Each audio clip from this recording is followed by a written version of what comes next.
CNBC-TV18 and the Institute of Risk Management India affiliate present Developing a Risk Intelligent Organization. Well, risk is inherent in everything we do, and in our fast-paced world, the risks we have to manage are evolving quickly. The last few years have been a roller coaster ride, not just for companies, but for individuals and the society at large. And while there are many new areas of emerging risks that continue to impact companies, climate change, cybersecurity, ESG, and geopolitics-related inflation seem to be the topmost concerns highlighted by India's chief risk officers at the IRM summit by the NISM and Educational Initiative of SEBI and IRM India affiliate. Now, at the height of the recent crisis, whether it's the pandemic or the Ukraine-Russia war, companies had to cancel plans, making rapid and painful trade-offs to ensure their immediate survival. As the tide seems to be turning, many companies are resuming their long-term strategies using enterprise risk management as a strategic tool to build risk intelligence, increase governance, and drive sustainable growth. With this in mind, CNBC-TV18 and the Institute of Risk Management India affiliate bring to you this very special episode on developing a risk intelligent organization. Now, risk intelligence is an organization's ability to embed risk thinking across all processes and functions, thereby enabling all stakeholders to take better informed decisions. And organizations with high risk intelligence actually have a mature risk culture and tend to convert these risks into opportunities with the help of qualified risk champions in every department. And that's why today I have the privilege and honor to welcome this elite group of global and Indian thought leaders. Joining me in the discussion today are Mr. Paul Sobel, Chairman of COSO, Mr. Norman Marks, Honorary Fellow of the Institute of Risk Management, Ms. Michelle Wuker, CEO, Grey Rhino and Company, Mr. Sundar Natarajan, Chief Risk Officer of India First Life Insurance, and Mr. Prabir Jha, founder of Prabir Jha People Advisory. Thank you very much, all of you, for joining me in this conversation. Well, now let me first start with Norman. Norman, you've led large and small internal audit departments, been the Chief Risk Officer and Chief Compliance Officer, and even managed IT security and governance functions. So whether it's HR, procurement, supply chain, reputation, legal, finance, production, why do you think every function needs to be risk intelligent today? From my point of view, risk intelligence is all about the ability to anticipate what might happen between where you are today and what you're trying to achieve, where you're trying to go. And that means not only anticipating the things that could harm you, but also the opportunities and the potential for reward, and being able to see the big picture of all those things that might happen, the good, the bad, the indifferent, so that you can then use that information to make better, as you said, quality decisions that I call informed and intelligent decisions, so that you can then achieve your objectives. So it's really about being able to anticipate what might happen in each area of the organization, and then as the organization overall, not just looking at situations and potential events in one particular area by itself, but looking at it in its entirety, the big picture, so that you can achieve your objectives with a greater likelihood of success. Great, thanks for that, Norman. At this point, let me bring in Paul. Paul, you've been serving as the chair of COSO, being a prestigious institution, and you were also a key advisory member to the new 2017 COSO framework. In your view, what should CROs and Indian companies do to build a risk-intelligent value chain? That is a really powerful question, a risk-intelligent value chain. Let me start first by talking a little bit about where value comes from in risk management. I can really cite the two, I think, key global frameworks. One is standard ISO 31000, where if you look at the principles, value creation and protection is right in the middle of the graphic. It's an incredibly important part of that whole standard. And then, of course, COSO ERM framework, the definition of ERM ends with the words to create, preserve, and realize organizational value. So when people think about risk, they shouldn't just be thinking about the downside. As Norman was talking about, this is much more about understanding and trying to find those opportunities that may exist. In fact, another way of looking at it, COSO has 5 components and 20 principles. Well, 2 of those 5 components and 9 of the 20 principles focus just on governance, culture, strategy, and business objectives. So clearly that's a critically important thing for chief risk officers to be thinking about. Now, I had kind of I guess I'd call it a unique opportunity earlier in my career. I went to work for an organization that was in bankruptcy. Now, it's Chapter 11 in the U.S. That's just restructuring. It's not full liquidation. But it required all of us to really be thinking very hard about how do we create value? Where is value derived from within the organization? Because when you're restructuring, there are certain assets that you may need to divest or sell to take care of bondholder or debt holders. But you want to make sure that you fully understand where that future value is coming from so you can nurture that value and be much more successful when you come out of bankruptcy. And I think that's something that, frankly, chief risk officers should be thinking about as well.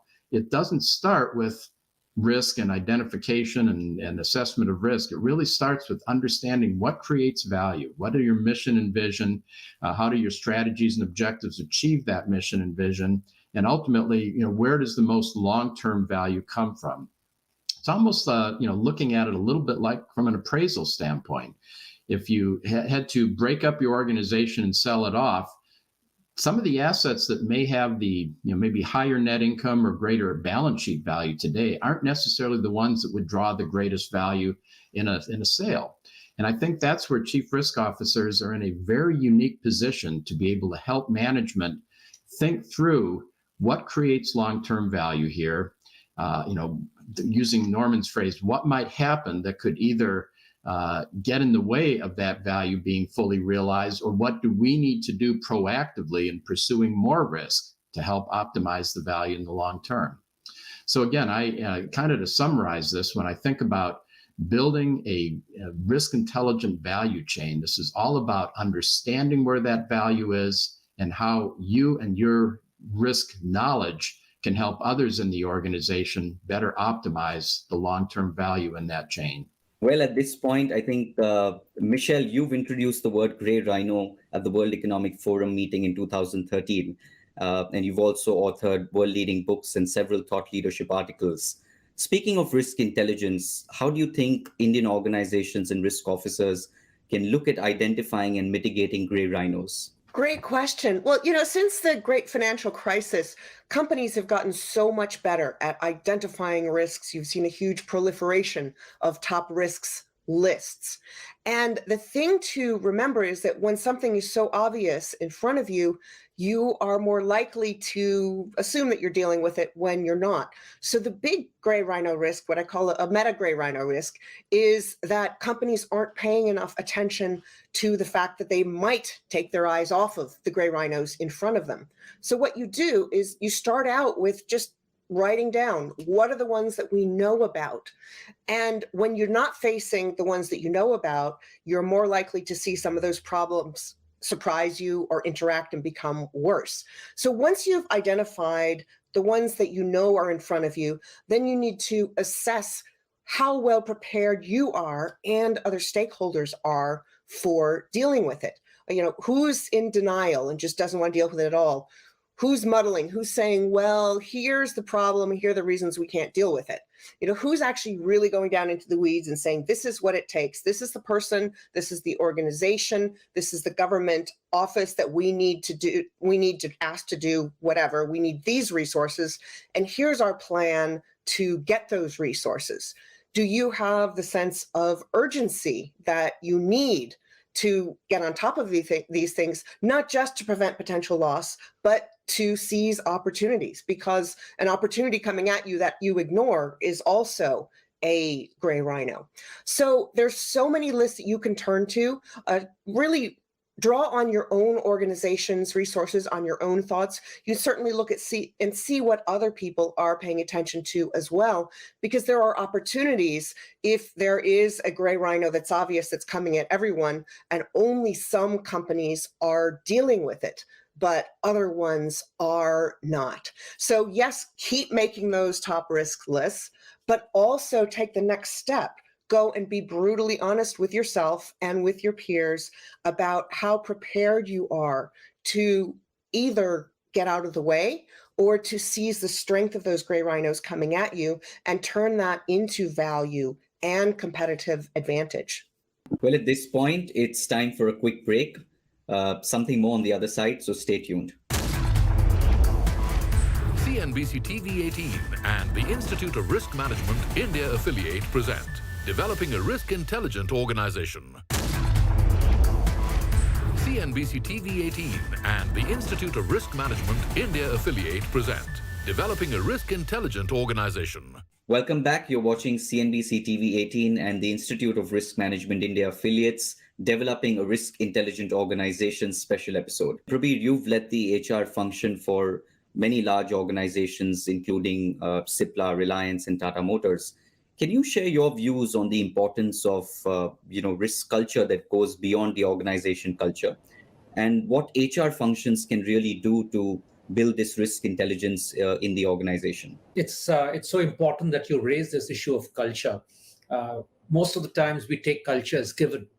Let me put this in perspective. We thought in the VUCA world, risk was a big worry for us. VUCA is almost gone, and we are now talking about Barney. Brittle, anxious, non-linear, incomprehensible, and it impacts risks of all kinds, soft and the hard, the tangible and the intangible. And a huge part of an organization's ability and effectiveness to even put its arms around the subject of risk depends on making risk culture an integral part of organization culture. I don't think it should stand apart. Risk culture must be truly part of the newer fabric that organizations need to create. And I have two broad points of what this should actually entail. The first is that dimensions of risk culture is about anticipation. If you do not visualize, you do not envision, and I love the conversation we had about value leak and the value maximization. I come from the same school of thought, and you need to visualize that better, which means that cultures must fundamentally support curiosity, humility, vulnerability. If leaders are not willing to be vulnerable, no one is going to even come and tell them, and the world would have kind of turned topsy-turvy. Pluralism, it's not just about diversity. It's really about, is the thinking plural? Is it adequately wide angle? So these are big dimensions which support anticipation as an integral part of risk culture shaping. And the other part, which I think is very important, is how well do you respond to the risk of the opportunity, the speed and the adequacy of it. And, from a culture perspective, my view is a lot of it is rooted on building a sense of ownership. There are many cultures where you find ownership missing. It's everybody's job, but nobody's job. Accountability cultures, at the end of the day, who is accountable for what dimension of culture? And most important of all is the spirit of collaboration. Because the way I visualize risks in the Barney world, I think everything will have an intersect with everything else. And therefore, how do you build a sense of ownership and accountability in a sea of collaboration is a very, very strategic way of visualizing the culture that you need to create for yourself. So, Paul, do you want to quickly add on to this point that Prabir made? Yeah, frankly, I agree with what Prabir said. I think he's right on target. Risk culture is probably more of a subset of the overall culture. I think it's it's really about how should people think about risk. Norman referred to that as well. And I think one of the keys is that embedded in that culture is that we're not just thinking about how to avoid risk or reduce risk, but how we can take on more risk as well. So again, culture is very much a mindset of individuals, and effective risk management is really about kind of inculcating a good risk mindset in all decision makers in an organization. Superb. Sundar, you've studied IRM much earlier when it wasn't even a well-accepted concept. Now, as an IRM certified professional and also a chief risk officer at India First Life Insurance, how have you shaped risk intelligence of your company, and what are the career opportunities for IRM certified professionals in your view? It's interesting Harsh, the way you worded that, shaped risk intelligence instead of saying built risk intelligence, because risk intelligence and as rightly mentioned by other panelists, building a risk culture is actually a continuum. And we fail to realize that sometimes we get a blind spot that there is a continuum in place, and that organization has some inbuilt risk intelligence already in place. Now, how to make it more robust is where ERM and ERM certified professionals can step in and make a difference. Let me elaborate a little more further on how we did this in the last few years.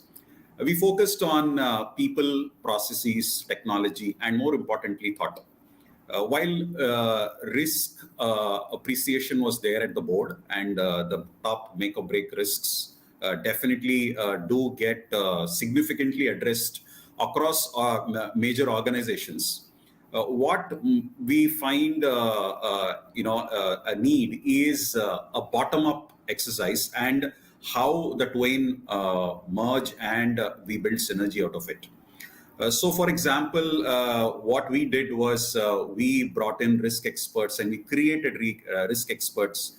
We got them nominated by functional leaders, empowered them, we trained them, we got them certified, and they became risk ambassadors or evangelists of the risk in their function.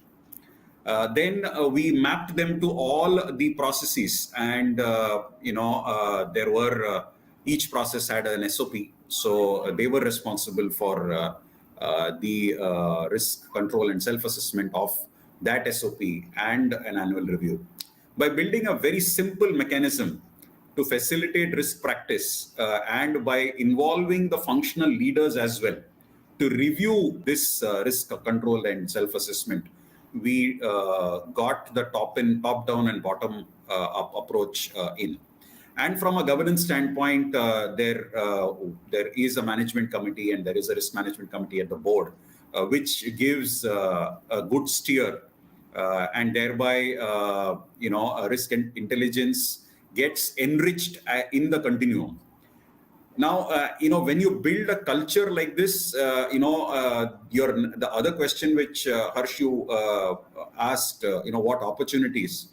It's very evident, risk professionals and certified ERM professionals have opportunities across functions.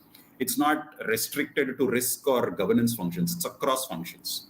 It could be a data scientist, it could be a customer service manager, or it could be somebody in the business planning function. So, and it spans across industries. Today, it's not the BFSI sector or the listed companies where regulation has given some good steer. It's a lot of companies which are consultants, for example, who are looking at certified ERM professionals, and these bring in very good career opportunities. Okay, great then. So I'm going to request each of you to conclude with one solid takeaway for India Inc. and the risk community. Let me start with Michelle. Well, people and organizations respond to gray rhinos in very different ways, and self-awareness is hugely important. The culture, the frameworks, the processes, and the systems that we've talked about. So taking a good hard look at your own leadership, at your team, at the culture of your company and the systems you have in place really help you to understand better whether you're going to be the kind of organization that sees the gray rhino coming at you and uses its strength, or whether you're going to be one of the ones that gets trampled. Paul? Well, too often I think risk management functions are viewed as the department of no. That is, they say, no, you can't do that because it allows too much risk to exist.